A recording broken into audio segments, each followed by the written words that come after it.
Isso é excelente. E hoje nós vamos lembrar um princípio muito importante da reforma, que é sola fide, somente a fé. Esse foi um dos grandes temas da reforma. E nós precisamos sempre estar preservando e protegendo esta teologia, porque ele sofre muitos ataques ao longo dos anos e séculos.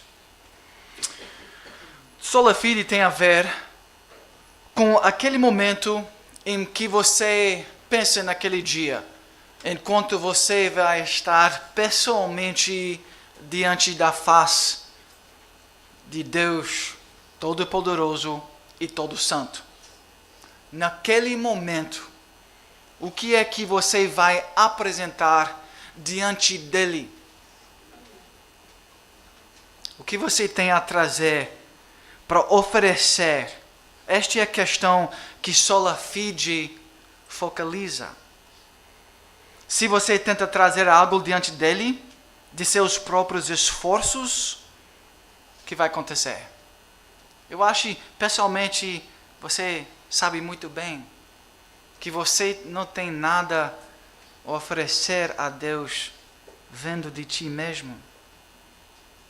Você será condenado se você apresenta diante dele suas obras, sua benignidade, sua santidade.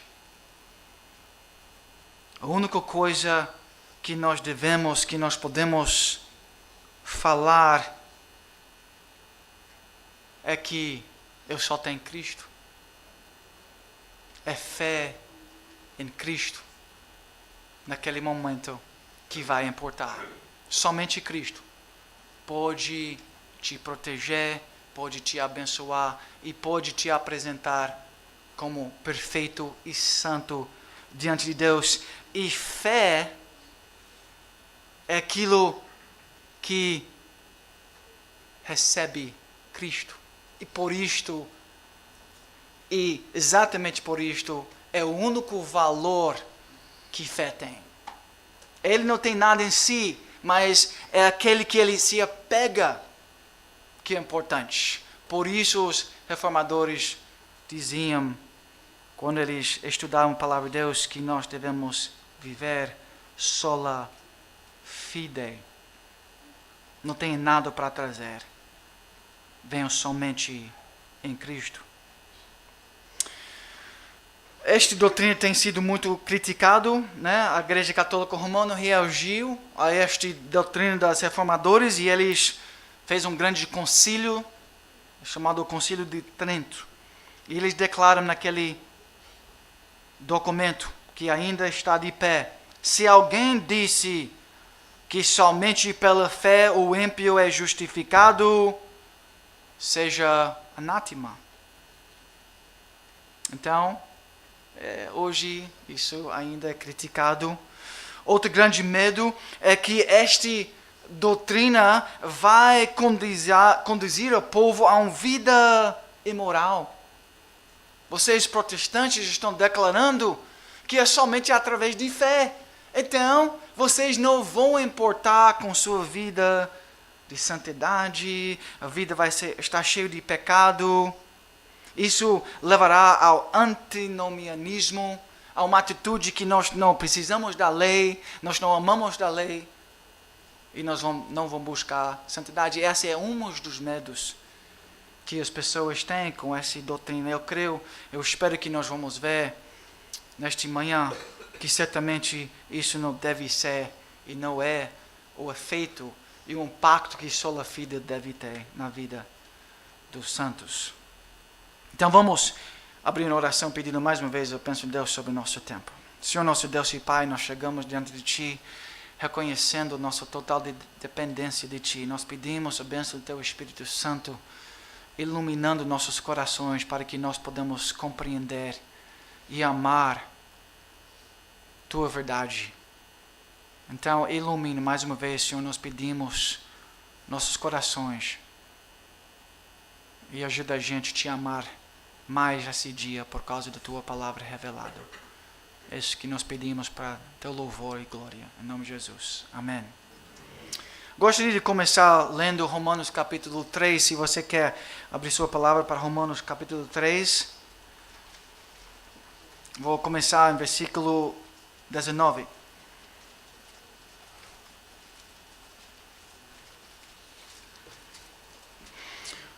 Ora, sabemos que tudo o que a lei diz aos que vivem na lei, o diz para que se cale toda boca e todo mundo seja culpável perante Deus. Visto que ninguém será justificado diante dele por obras da lei. Justificado pela fé somente, não por obras da lei, em razão de que pela lei vem o pleno conhecimento do pecado. Mas agora sem lei se manifestou a justiça de Deus, testemunhado pela lei e pelos profetas. Justiça de Deus mediante a fé em Jesus Cristo para todos, e sobre todos os que creem.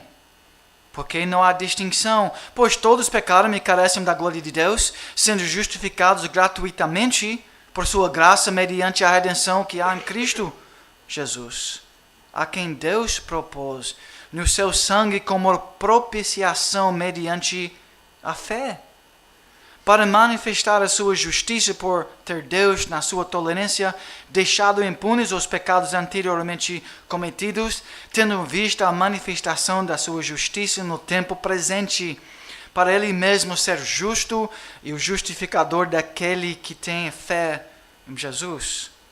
Onde, pois, a jactância foi de todo excluída. Porque lei? Das obras? Não. Pelo contrário, pela lei da fé. Concluamos, pois, que o homem é justificado pela fé, independentemente das obras da lei. E porventura, Deus somente dos judeus? Não, é também dos gentios, sim, também dos gentios, visto que Deus é um só, o qual justificará por fé o circunciso e mediante a fé o incircunciso. Anulamos, pois, a lei pela fé? Não, de maneira nenhuma. Antes, confirmamos a lei. Então, este texto é muito claro. Obras humanas ou obediência pessoal são excluídas quando nós estamos falando da justificação do cristão. Seu estado diante de Deus, diante daquele tribunal da santidade dele, tu não pode mais uma vez oferecer uma obra, um atributo e por causa daquilo ser considerado limpo, justos, santos, justificados perante Deus. A lei, quando nós analisamos ele nos condena, ele mostra nossa pecaminosidade. Agora, sobre este texto, rapidamente eu gostaria de tentar lidar com alguns criticismos dos protestantes sobre este texto. Por exemplo, os católicos romanos, mais uma vez, vão dizer que Paulo estava se referindo à lei cerimonial neste momento. Eles argumentam, em base de Tiago 2, verificais que uma pessoa é justificada por obras e não por fé somente. Então, eles vão argumentar em base daquele texto. Agora, Calvino e Lutero não concordaram com aquilo. Eles acreditaram, como nós devemos, que a lei que está sendo mencionada não é simplesmente a lei cerimonial, mas é toda a lei de Deus. E esses criticismos continuam ainda hoje em nossos dias, e por isso de vez em quando nós precisamos tocar nesses assuntos, porque até na literatura evangélica você vai ver este tipo de criticismo contra essa doutrina reformada e essa doutrina bíblica. Por exemplo, a nova perspectiva sobre Paulo argumenta de forma semelhante aos católicos romanos. A nova perspectiva é exatamente isso. Uma nova perspectiva sobre todo esse texto e essa teologia. É uma nova perspectiva. Eles estão tentando iluminar os cristãos sobre a perspectiva certa que nós devemos ter sobre Paulo e que os reformadores estavam errados. Eles vão dizer que a lei, neste texto, se refere às questões simplesmente que dividem judeus e gentios. Judeus tinham certos rituais, circuncisão. E aquilo tudo era um sistema cerimonial, era a lei cerimonial. E eles estavam dizendo, e isso é verdade, que eles estavam dizendo para os gentios, os novos convertidos, agora o evangelho está sendo proclamado a todas as nações, mas muitas dessas nações, eles não são judeus. E eles não têm aqueles costumes e hábitos. Mas os judeus estavam dizendo para eles, vocês precisam se tornar judeus para receber o evangelho. Vocês precisam começar a circuncidar seus filhos, vocês precisam fazer esses rituais e vocês precisam se tornar etnicamente judeus. Então o problema, eles estão argumentando, é do nacionalismo judaico, racismo e judaísmo. Na sua ideia, então, na ideia deles, Paulo está dizendo, o homem é salvo pela fé, não por se tornar um judeu.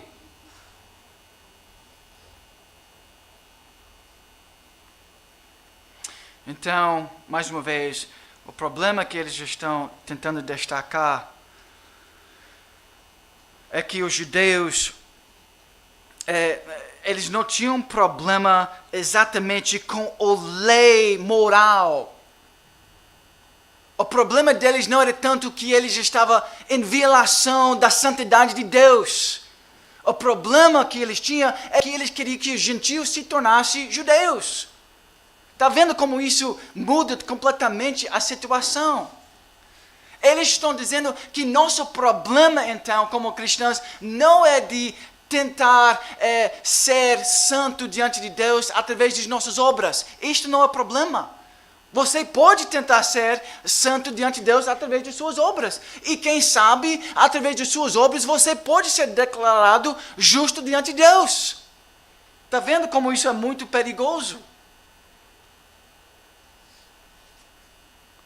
Que eles estão, então, voltando àquele velho problema de dizer que nós podemos ser justificados pelas obras. O problema dos judeus não era que eles tentavam viver em obediência à lei e apresentar aquilo diante de Deus como aceitável, mas o problema simplesmente era que eles queriam que os gentios se tornassem judeus.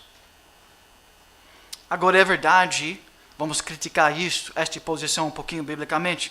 É verdade que o orgulho étnico em ser o povo de Deus era uma realidade na tradição judaica.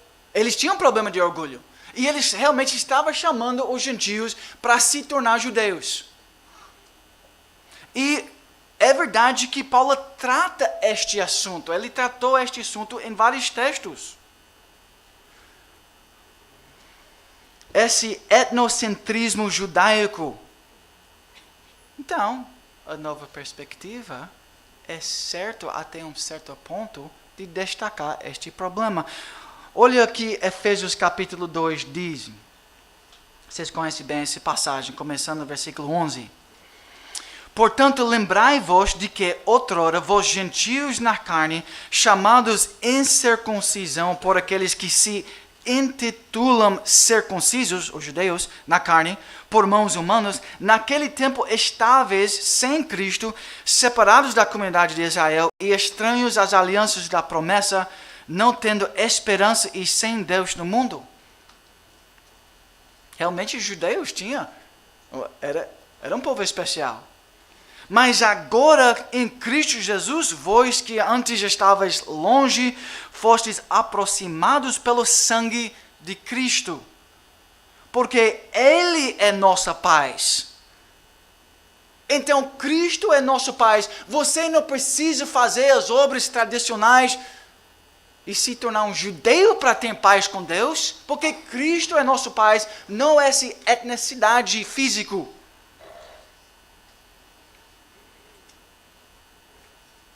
Mas agora em Cristo, vós que antes estavais longe, fostes aproximados pelo sangue de Cristo, 14 agora, porque Ele é nossa paz, o qual de ambos fez um, de ambos, judeus e gentios, hoje um povo só. O Israel de Deus. Por causa de quem? Cristo.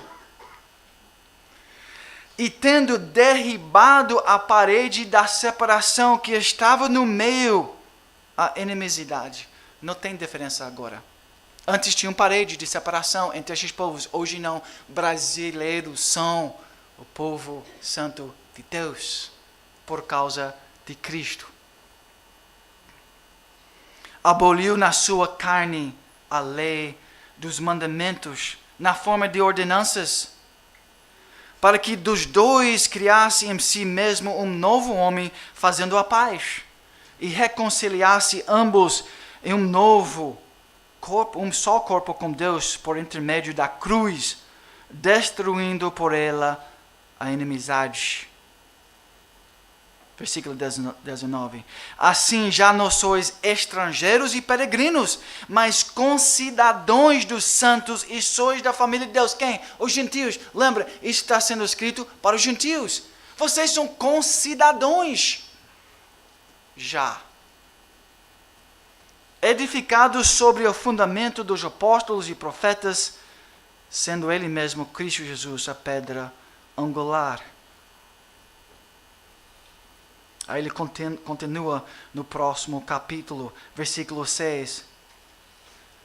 Repetindo aquela mesma verdade. A saber que os gentios são co-herdeiros, membros do mesmo corpo e coparticipantes da promessa em Cristo Jesus por meio do Evangelho.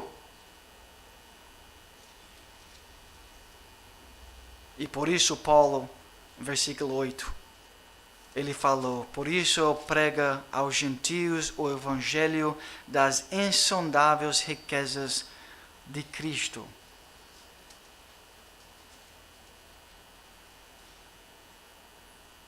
Então, essa ideia dos leis, dos mandamentos, está se referindo a quê? Eu gosto de que vocês vejam no Romanos, nosso primeiro texto, Romanos 3, versículos 19 e 20.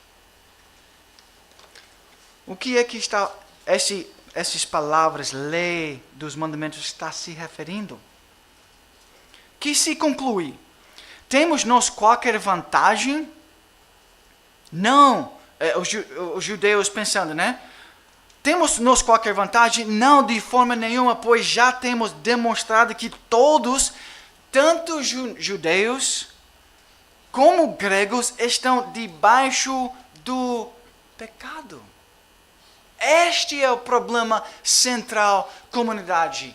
Com os gentios, com os judeus, com ambos. Romanos capítulo 1 fala sobre isso, 2 e 3. Ele está tentando demonstrar ali no primeiro capítulo de Romanos que todos estão no mesmo barco, cheio de pecado, falta de santidade e justiça perante Deus. Por causa do quê? Não simplesmente porque vocês não fazem parte do povo pactual através de tradições e cerimônias. Porque vocês não fazem das tradições cerimoniais, aquelas leis cerimoniais. Mas um problema maior.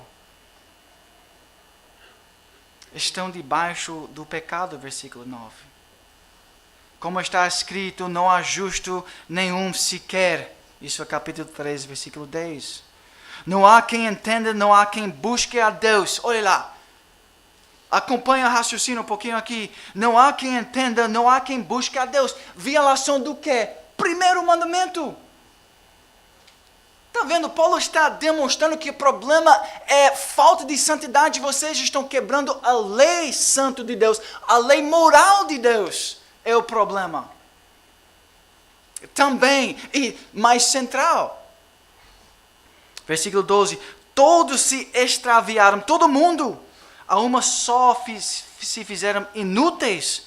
Não há quem faça o bem, não há nenhum sequer. Este versículo 12 resume toda a lei de Jesus. Ama Deus em primeiro lugar e ama o seu próximo, resumindo a lei moral. E vocês, Paulo está ensinando, está violando tudo isso.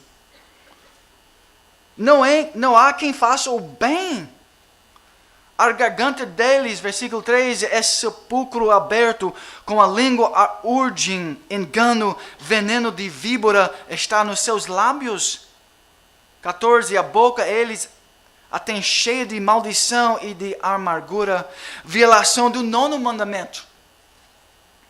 Os seus pés velosos para derramar sangue, violação do 6º mandamento.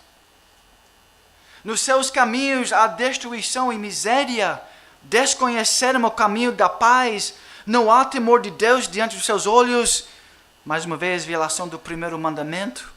Versículo 19. Ora, sabemos que tudo que a lei diz aos que vivem na lei, o diz para que se cale toda boca.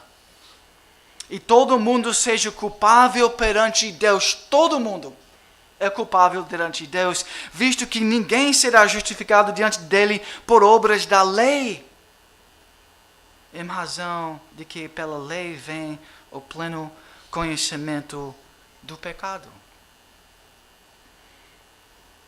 Então, a crítica aqui de Paulo não é o seu nacionalismo, mas a sua imoralidade. O problema é desobediência. A lei nos mostra nossa pecaminosidade. E quando nós tentamos viver de acordo com a lei de Deus, nós reconhecemos que nós falhamos, nós não conseguimos. Não obedecemos perfeitamente, e é isso que Deus requer. Ele é perfeitamente, infinitamente santo. Ele não aceita assim uma tentativa. Isso não basta para ele. Ele não pode dizer, olha, suas tentativas estão tranquilas comigo. Ele é todo santo. Então, justificação, ser declarado justo diante de Deus, deve vir de outra maneira. Não pode vir atrás de nossa obediência própria. Então, a condenação de Paulo vem devido à sua falta moral. Eles não são santos aos olhos de Deus, todo o mundo. Racismo é errado. Era errado que os judeus queriam que os gentios se tornassem judeus. Sim, e Paulo trata isso. Mas tem um problema maior, que é todos, judeus e gentios, são pecadores. Então essa nova perspectiva permite espaço para obras. E aí é o problema. Ali é o ataque contra todo o sistema reformado. Visão bíblica de salvação. Eles não concordam então com sola fide. Mas nós temos razões importantes para manter sola fide e de proteger esta doutrina. Mais uma passagem para concluir esta parte, Gálatas 3. Versículos 9 a 14 diz assim, eu só vou ler algumas partes. Versículos 9 a 14, Gálatas 3. De modo que os da fé são abençoados com o crente Abraão. Todos quantos, pois, são das obras da lei estão debaixo da maldição, porque está escrito, maldito tudo aquilo que não permanece em todas as coisas escritas no livro da lei para praticá-las. Finalizando o versículo 11, o justo viverá pela fé. O justo viverá pela fé. Então temos visto, obras humanas ou obediência são excluídas da justificação do cristão.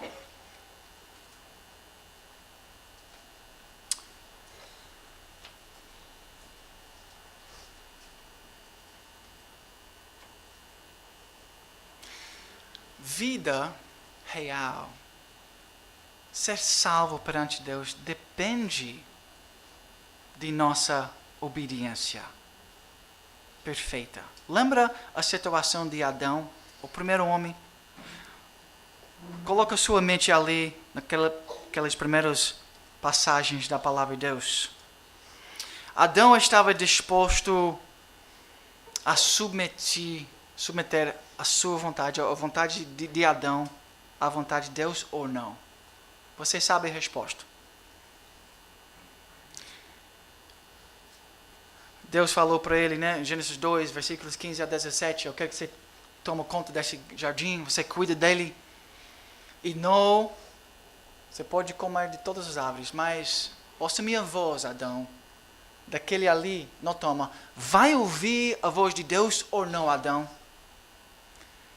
Vai atrás dos seus próprios desejos, vai negar a Deus e faça a tua vontade? Ou vai submeter à vontade de Deus? Vai obedecer ou não, Adão?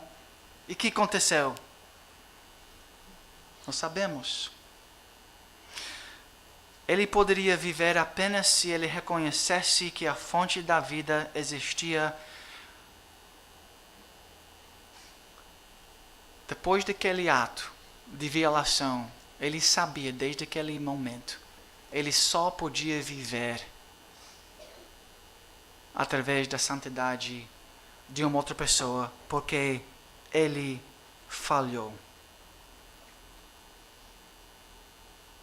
A Confissão de Fé fala sobre esta passagem. O primeiro pacto feito com o homem era um pacto de obras. Nesse pacto foi a vida prometida a Adão. Obedece moralmente, ser moralmente perfeito, Adão, ouça minha voz.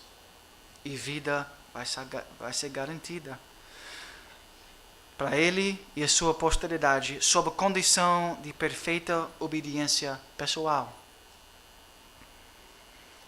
Então, ele não conseguiu.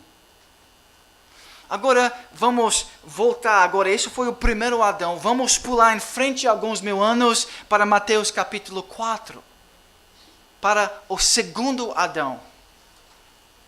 Mateus 4, versículo 1. A seguir foi Jesus levado pelo Espírito ao deserto para ser tentado pelo diabo.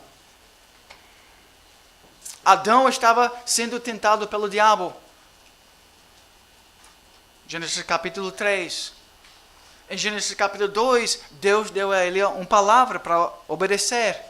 Gênesis 3 mostra que ele não obedeceu. E neste mesmo tipo de cenário está sendo feito agora em Mateus capítulo 4 com o segundo Adão. E depois de jejuar 40 dias e 40 noites, Jesus não estava no jardim de paraíso, com comida em abundância, com beleza ao redor dele. Ele estava 40 dias e 40 noites, teve fome. Então o tentador, mesmo tentador, aproximando-se, lhe disse: se és filho de Deus, manda que estas pedras se transformem em pão. Busca vida através da sua vontade. Jesus, porém, respondeu: está escrito. Deus tem falado. Eu vou ouvir a voz do Mestre, do Senhor, o Criador. Está escrito: não se dá pão viverá o homem, mas de toda palavra que procede da boca de Deus. Santidade perfeita. Então o diabo o levou à cidade santa, colocou-se sobre o pináculo do templo e lhe disse: se és filho de Deus, atira-te abaixo, porque está escrito: aos seus anjos ordenará a teu respeito que te guardam, e eles te susterão nas suas mãos para não tropeçares em alguma pedra. Respondeu-lhe Jesus: também está escrito, mais uma vez, é a palavra de Deus que é importante para mim, é a vontade revelada que é importante para mim. Ele diz para Satanás: não tentarás o Senhor teu Deus. E Satanás mais uma vez faz isso. E Jesus responde em versículo 10. Jesus lhe ordenou: retira-te, Satanás, porque está escrito: ao Senhor teu Deus adorarás e só a Ele darás culto. Jesus era um homem frágil, fraco neste momento. Ele não tinha músculos. Ele era quase morto de cansaço e fome. Mas ele foi à guerra com o segundo criatura mais poderoso que existe. O primeiro criatura mais poderoso que existe. Satanás. Adão era mais forte o primeiro, ele tinha abundância, ele era muito inteligente, mas ele tinha medo de Satanás. Ele não foi à guerra. Ele não confiava em Deus plenamente, mas Jesus, aquele homem tão frágil e fraco, por fé e obediência, ele consegue derrotar Satanás. No teste, Jesus alcançou a submissão perfeita, que era essencial para nossa salvação. Deus requer santidade perfeita. Quem consegue viver isto? Quem de nós consegue viver a lei com este exatidão e perfeição? Era um teste tão difícil para Jesus. Por isso ele diz: se possível, passe de mim este cálice. Ele falou: se não é possível passar de mim este cálice sem que eu bebo, faça-se a tua vontade. Aí ele, com mais confiança agora, ele diz: não beberei porventura o cálice que o Pai me deu, em João 18. O primeiro Adão fracassou, não é, amados? Mas o segundo Adão é o grande herói de toda a história. 1 Coríntios 15, 22 fala sobre isso, porque assim como em Adão todos morrem, assim também todos serão vivificados em Cristo. Romanos 5, mesmo teologia sendo apresentada, e por isso nós estamos apresentando essa teologia para você. Porque como pela desobediência de um só homem, muitos se tornaram pecadores. Adão primeiro desobedeceu. Assim também, por meio da obediência de um só, muitos se tornarão justos. Por causa da obediência de Cristo, você pode ser considerado justo. Está vendo como é não de ti? Não é tuas obras, é a santidade de uma outra, e você precisa receber aquela santidade através de fé. Sola fide. Porque fé é nada. Fé é dizer que eu não tenho nada. Fé é um braço estendido, uma mão aberta. Aí alguns vão criticar, mas olha lá, fé é uma obra então, porque você está levantando seus braços para receber de Deus. Não, este não é ponto da visualização, este não é a ideia atrás deste exemplo de levantar suas mãos. O ponto é, está vendo a mão? Não tem nada na minha mão, eu estou recebendo. Este é o ponto da ilustração. Levantar sua mão e recebe de graça, através de fé. Temos visto então que obras humanas ou obediência são excluídos da justificação do cristão, porque o pecado é nosso problema. Por isso nós não podemos ser justificados. E toda a história da redenção deixa isso muito claro, que todos são pecadores. Adão era cheio de orgulho. Ele escolheu autonomia. Autonomia significa: eu não preciso da lei de Deus. Eu quero ser uma lei para mim mesmo. Eu quero fazer minha vontade. E isto é nosso problema. O problema de Adão é o problema dos judeus, é o problema dos gregos, dos romanos e dos brasileiros e todos os povos. Nós somos moralmente corruptos. E esta é a realidade que ecoa ao longo do curso da história da humanidade. Davi é um homem comum e nós cantamos sobre o que ele falou. Ele é um homem comum, ele representa a gente nesta passagem. Por isso nós cantamos: compadece de ti, de mim, ó Deus, segundo a tua benignidade. Por quê? Porque eu estou cheio de iniquidade. Purifica-me do meu pecado. Está vendo? Ele reconhece que o problema é pecado. problema não é simplesmente nacionalismo judaico. Eu nasci na iniquidade. Em pecado me concebeu minha mãe.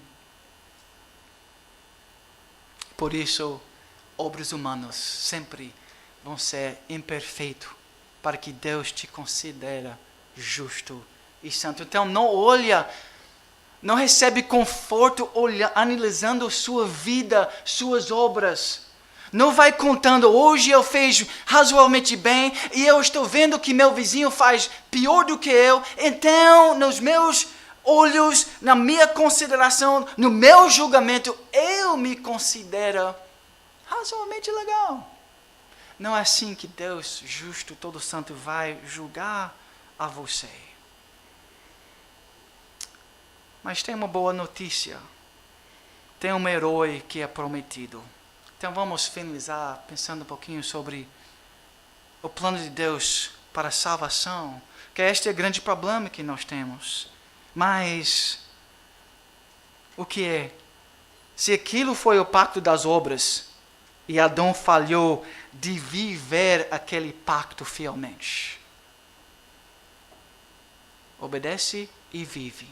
Faz as obras certas e vive. Adão falhou. Está quebrado o pacto das obras. Então Deus poderia deixar a humanidade naquele estado de miséria. Justamente, meus criaturas têm entrado numa grande rebelião. Esquece.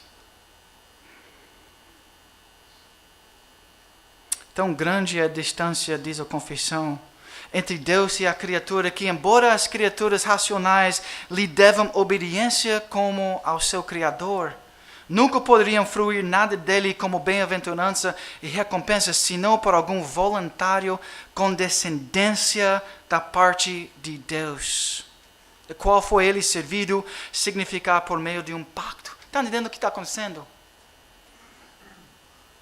A humanidade, a raça humana acabou ali na queda. Não tem outra esperança a não ser que Deus, através de uma bem-aventurança, Ele, se não por alguma voluntária condescendência da parte de Deus, se Ele por alguma razão misteriosa, Ele decide na vontade infinita dEle de dizer: eu vou ter misericórdia. E eu vou salvar um povo para meu louvor e minha glória. O Senhor então dignou-se fazer um segundo pacto, geralmente chamado o pacto da graça. Nesse pacto, Ele livremente oferece aos pecadores a vida e a salvação por Jesus Cristo,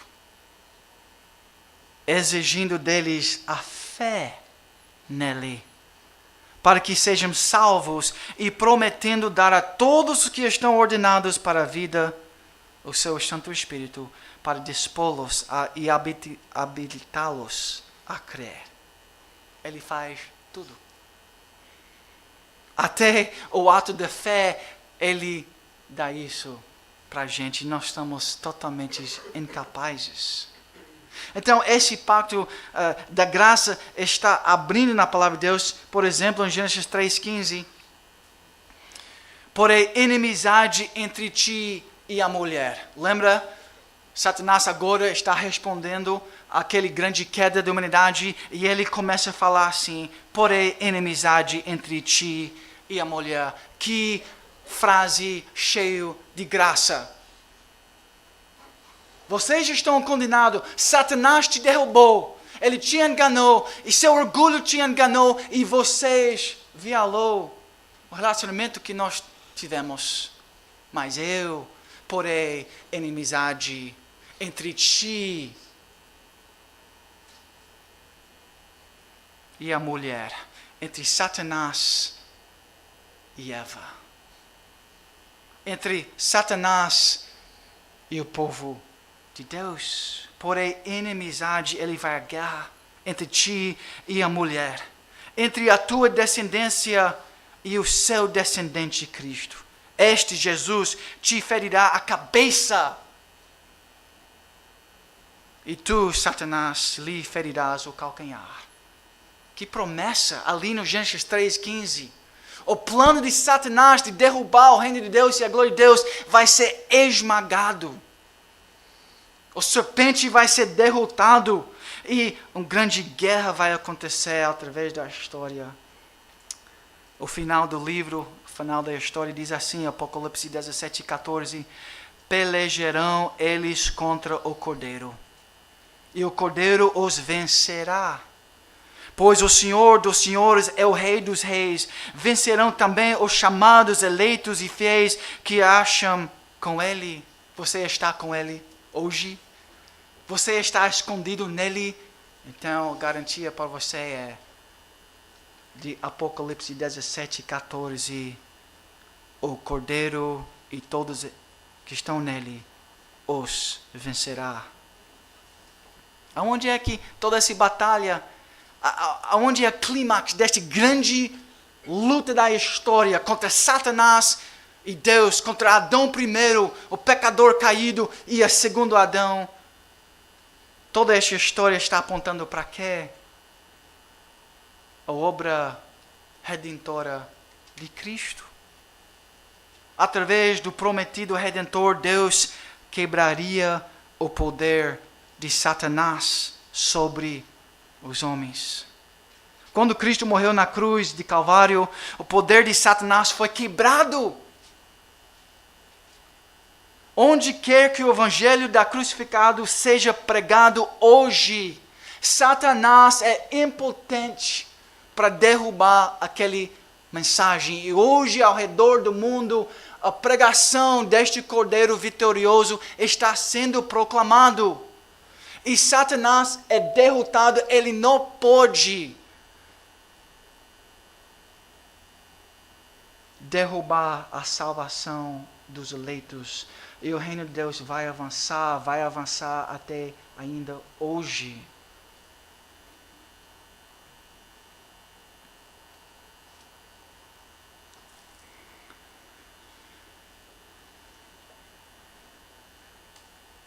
Nós vimos, então, ao longo da história da redenção, pequenas mensagens disto.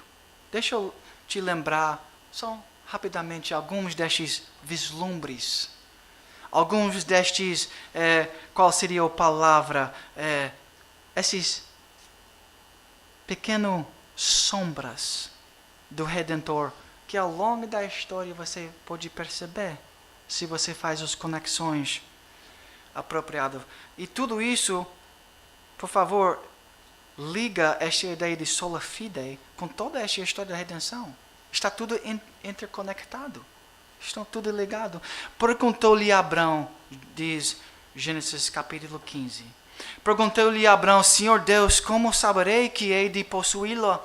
As promessas, como é que eu vou possuir? Todas as promessas que o Senhor tem feito, respondeu-lhe, toma-me uma novilha, uma cabra e um cordeiro, cada qual de 3 anos, uma rola e um pombinho. Ele, tomando todos estes animais, partiu-os pelo meio e lhes pôs em ordem as metades, umas defronte das outras, e não partiu as aves. Aves de rapina desciam sobre os cadáveres, porém Abraão as enxotava.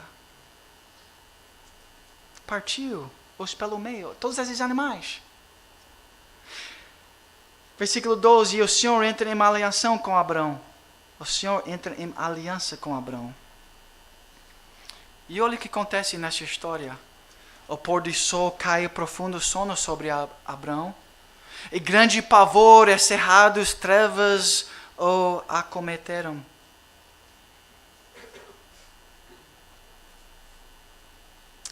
Eu vou pular para o versículo 17 só por causa do tempo. Se você está acompanhando, eu espero que você lembre dessa história. E sucedeu que, posto o sol, houve densas trevas, e eis um fogueiro fumegante e uma tocha de fogo que passou entre aqueles pedaços. Abrão, eu entro em uma aliança contigo. Eu sou Deus soberano. Estou te escolhendo e nós vamos fazer um pacto, uma aliança. Então, divide os animais. Significância disto. Aquele que viola este relacionamento, este pacto, ele vai morrer igual a estes animais. Está vendo o sangue? Quem viola o pacto vai morrer. Abraão certamente violou aquele pacto. Mas quem é que entrou no meio daqueles animais cortados, significando que ele vai morrer? A nuvem. Aquela mesma nuvem que andava em frente do povo de Israel. Era Cristo. Então, está vendo o vislumbre? Está vendo em toda a história da redenção que isso está apontando para aquele que vai entrar em nosso lugar, que vai ser punido, que vai ser traído, que vai ser danificado, que vai ser cortado, que vai ser morto. Então, ele faz o pacto, e ele também obedece o pacto, e ele também sofre as consequências para os violadores do pacto. Está vendo, amados, por causa a importância de sola fide? Nós queremos esquecer toda essa história da redenção e oferecer, em vez disto, nossas obras a Deus. Ou nós queremos simplesmente, em fé, confiar toda a nossa salvação, toda a nossa justiça à obra de Cristo.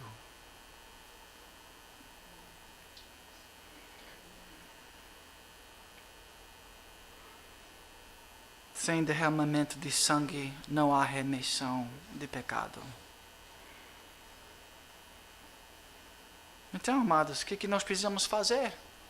O que nós podemos fazer? É tudo feito. Sola fide. Compreende que você não pode fazer nada, é isso que você precisa fazer. Deus se comprometeu em salvar pecadores. Apenas um caminho era possível para que essa ideia se tornasse realidade. Um caminho só. O Filho teria de morrer no lugar dos pecadores.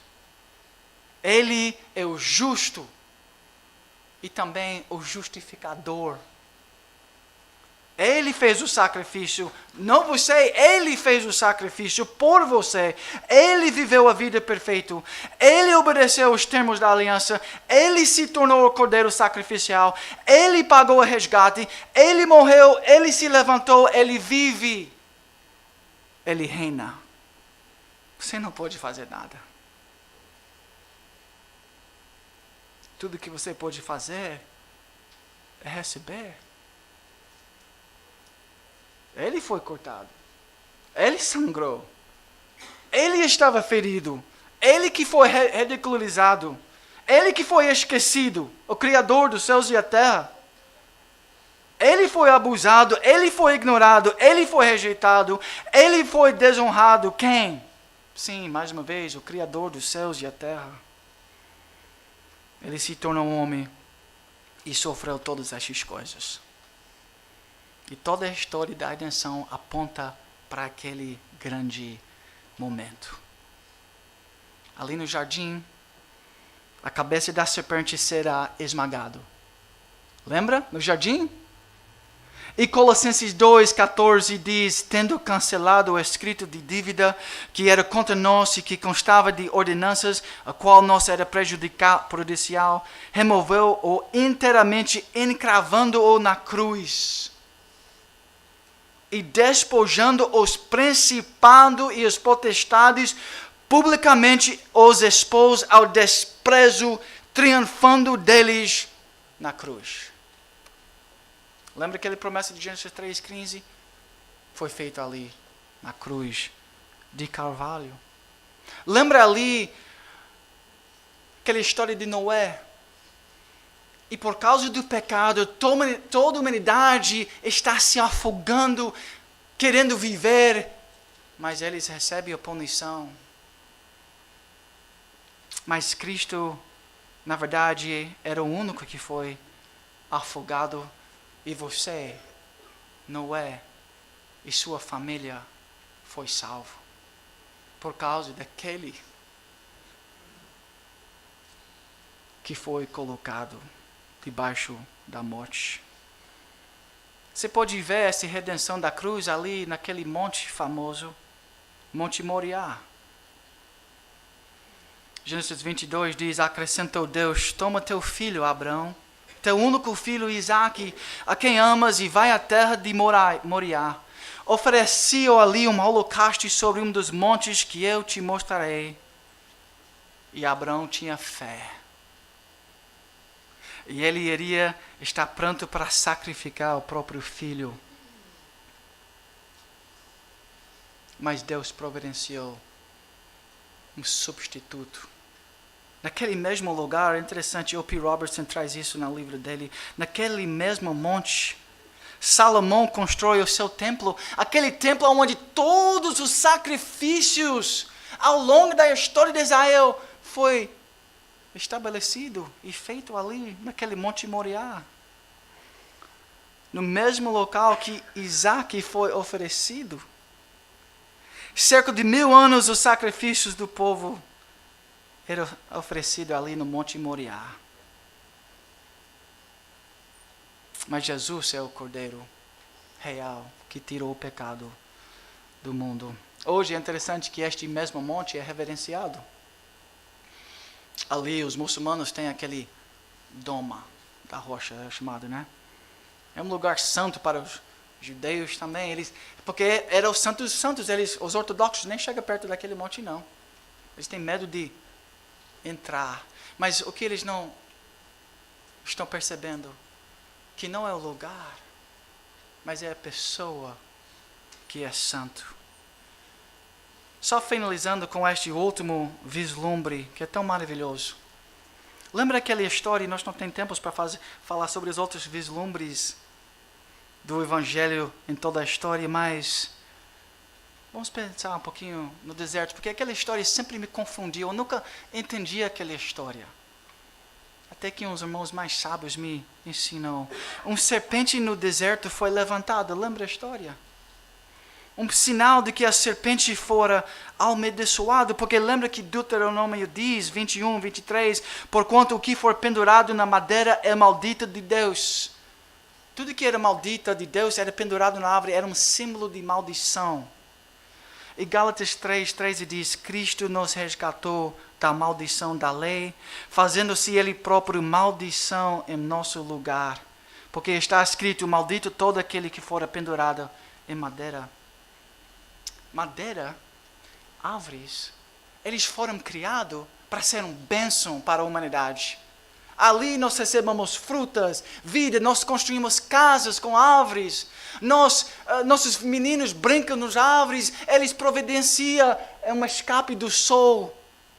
Árvores são um sinal de vida e bênção para a humanidade.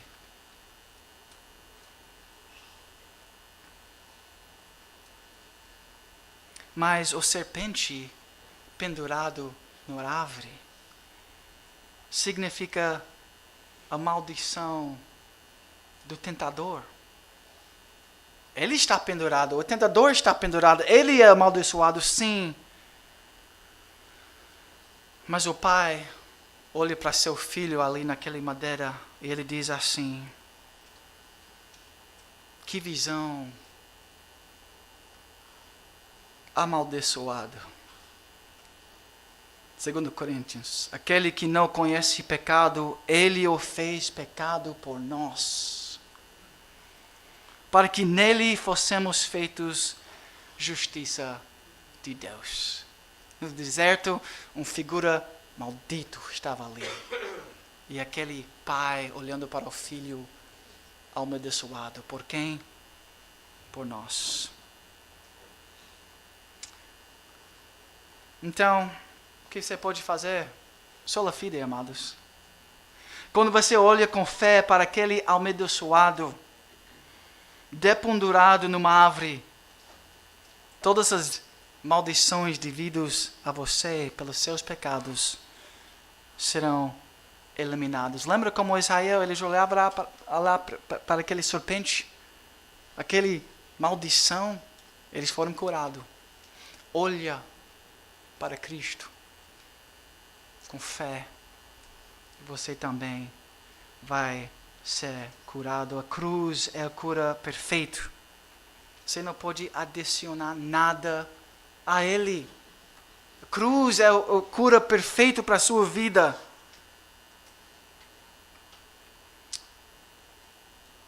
E quando esse presente é dado a você, não preocupa com antinomianismo. Você vai amar, quero te perguntar, você vai amar este Salvador ou não? Quando ele fez tudo isso, toda essa história é por você, eu te amo. Como é que você vai responder aquilo? Nós não precisamos preocupar com antinomianismo, não. Seu coração vai ser atraído a este Deus. Você vai querer obedecer a este Deus. Você foi unido a Ele e por causa da graça dEle, você vai ser transformado. Faça isso para a glória de Deus. Vamos orar. Senhor nosso Deus, obrigado pela história da redenção, onde nós temos visto nesta manhã como toda a história aponta para Ti e para Tua salvação, Tua obra perfeita, redenção dos pecadores, o substituto perfeito. Senhor, nós não temos nada a acrescentar, nós só podemos receber de Ti, sola gratia, sola fide, sola Christus. Essas são nossas crenças, Senhor. Ajuda-nos, Senhor, tem firmeza e ajuda-nos, Senhor, te servir com amor por tudo que o Senhor tem feito em nossas vidas. Em nome de Jesus aqui nós oramos. Amém.